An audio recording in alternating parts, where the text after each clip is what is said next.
cannot bear the pain without turning my tongue to it, and my heart to the new flower. When I see the branches blooming and the songs through the woods of the enamored little birds. And even if I'm full of heavy thoughts or caught by misfortune, when I see songs and orchards and meadows, I renew myself and find comfort. For I don't strive for any other work but singing and rejoicing.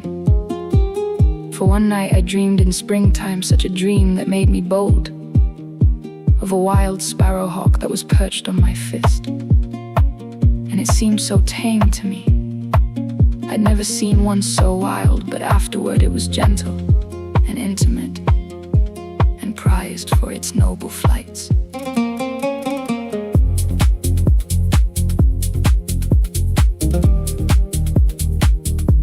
The dream I told to my Lord, one should tell his friend such things, and he told it back to me in love, and said to me that I can't fail, that beyond my rank I'll have such a lady in peace, when I've troubled myself enough for no one of my lineage or beyond my worth ever loved such a one, or was loved by her.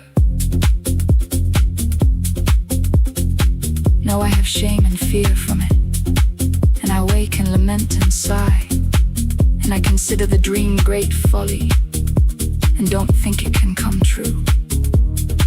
But from a foolish heart, a rich, proud, excessive thought cannot part after our passage. I know the dream will be truth, just as it was told to me.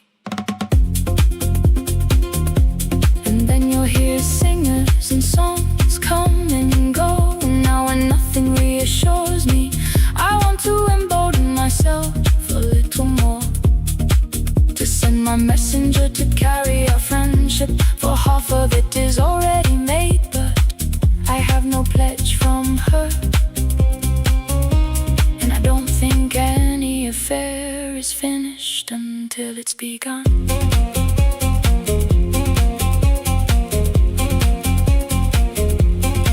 For I've seen a tower begun from a single stone for building, and little by little raised higher until it could be fortified. So I hold it as vassalage, if you counsel me to do so.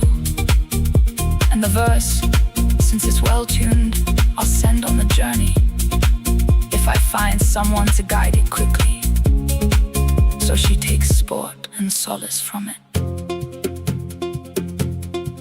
And if I ever go toward emperor or toward king, and he wants to thank me just like his own trader, who can't protect or maintain himself, hostage in a strange kingdom, I'll be almost executed and done with great harm if her noble, white, prized body is strange to me and angry.